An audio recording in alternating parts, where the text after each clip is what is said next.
Thank you. Well, this is fun. That's a tough act to follow there. But actually, 30 years in the public art field now, it feels pretty amazing to be here, and I feel like I got my life back. I have a second chance moving forward, lots of energy. So I'm really glad to share what's going on with Forecast with you tonight. Forecast, it's all about strengthening and advancing the field of public art, locally, nationally, and internationally. Providing an umbrella organization for artists who want to produce their own independent projects, publishing Public Art Review, which is almost 20 years old. It's the only magazine in the world devoted exclusively to contemporary public art. So the entire world of what's going on in public art is available to us, and we like to share it. And I'm a sponge for information.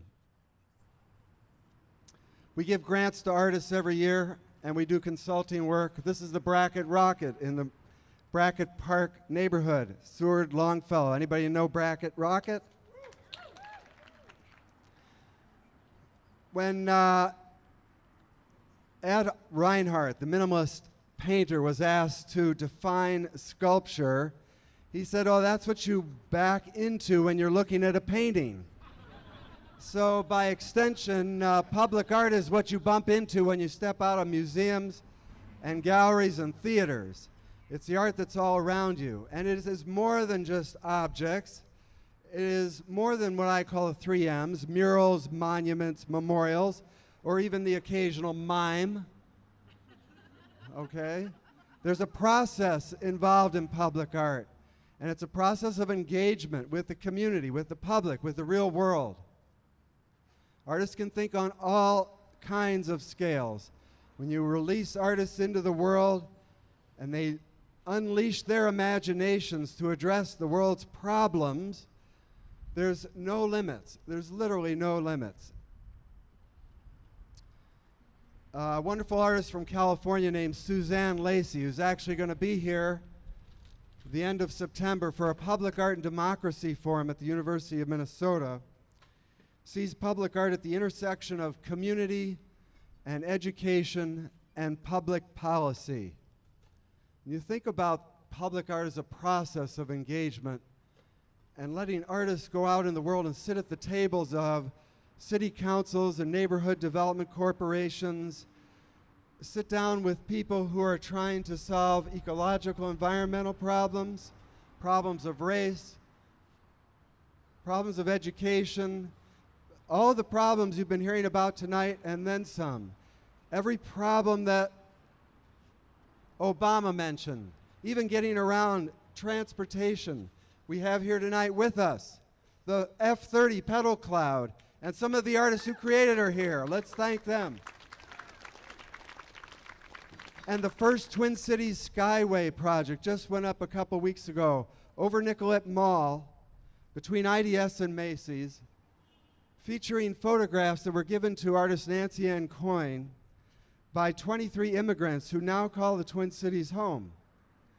How could she glorify the lives and the stories of these 23 people to share with the world that passes through a skyway and underneath a skyway?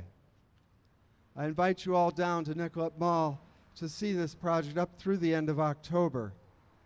In conjunction with the Unconvention, Forecast has a number of other projects going on which I feel like I should share with you.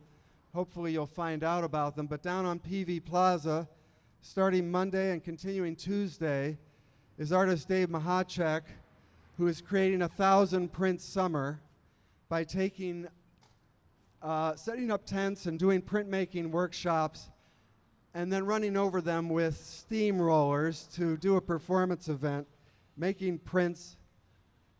In the case of the Unconvention printmaking he's doing down at PV Plaza, you can make either donkeys or elephants or any other unconvention statements you might want. Bring your whole family with you. He's up to 802 prints already this summer, so I think he's going to get to 1,000 by the end of Tuesday. Another artist, Suzanne Opton from New York, takes photographs. These are of soldiers who are between tours of duty in Iraq and Afghanistan, They're very much alive, but when she wanted to put posters, billboards of these, in Denver for the DNC and here for the RNC and in Houston and in Atlanta, CBS Outdoor Advertising decided to pull the billboard permit here in the Twin Cities. It was just written up in the New York Times today, and she's fighting it, and I think she's still going to end up getting a billboard. And someday, coming soon, will be a skywriting project over the Mississippi River by artist Leela Daw that is a 10-mile line drawing that traces the Mississippi River in the sky a mile high over the Twin Cities. As you can see, the creative imaginations of artists are really boundless. If you set them free into the world and let them deal with the problems of the world, it's amazing how many ideas they can come up with. So finding ways to unleash their imaginations, their design ingenuity, their holistic thinking, bringing artists to the table, this is really nothing less than a cultural revolution.